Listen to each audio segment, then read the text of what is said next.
Ruth chapter 1.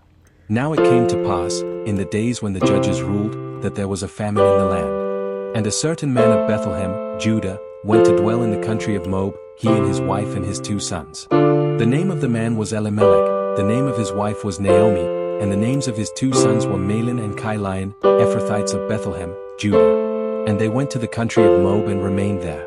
Then Elimelech, Naomi's husband, died, and she was left, and had 2 sons. Now they took wives of the women of Moab. The name of the one was Orpah, and the name of the other Ruth. And they dwelt there about 10 years. Then both Mahlon and Chilion also died, so the woman survived her 2 sons and her husband. Then she arose with her daughters-in-law that she might return from the country of Moab, for she had heard in the country of Moab that the Lord had visited his people by giving them bread. Therefore she went out from the place where she was, and had 2 daughters-in-law with her, and they went on the way to return to the land of Judah. And Naomi said to her 2 daughters-in-law, Go, return each to her mother's house. The Lord deal kindly with you, as you have dealt with the dead and with me.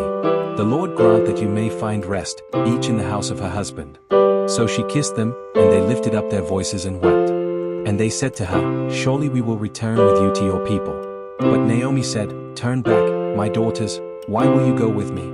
Are there still sons in my womb, that they may be your husbands? Turn back, my daughters, go, for I am too old to have a husband. If I should say I have hope, if I should have a husband tonight and should also bear sons, would you wait for them till they were grown? Would you restrain yourselves from having husbands? No, my daughters, for it grieves me very much for your sakes that the hand of the Lord has gone out against me. Then they lifted up their voices and wept again, and Orpah kissed her mother-in-law, but Ruth clung to her. And she said, Look, your sister-in-law has gone back to her people and to her gods. Return after your sister-in-law. But Ruth said, Entreat me not to leave you, or to turn back from following after you. For wherever you go, I will go, and wherever you lodge, I will lodge. Your people shall be my people, and your God, my God.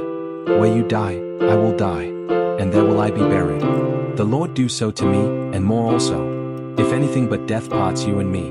When she saw that she was determined to go with her, she stopped speaking to her. Now the 2 of them went until they came to Bethlehem.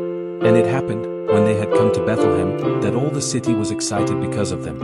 And the women said, Is this Naomi? But she said to them, Do not call me Naomi, call me Mara, for the Almighty has dealt very bitterly with me. I went out full, and the Lord has brought me home again empty. Why do you call me Naomi, since the Lord has testified against me, and the Almighty has afflicted me? So Naomi returned, and Ruth the Moabitess her daughter-in-law with her, who returned from the country of Moab. Now they came to Bethlehem at the beginning of barley harvest.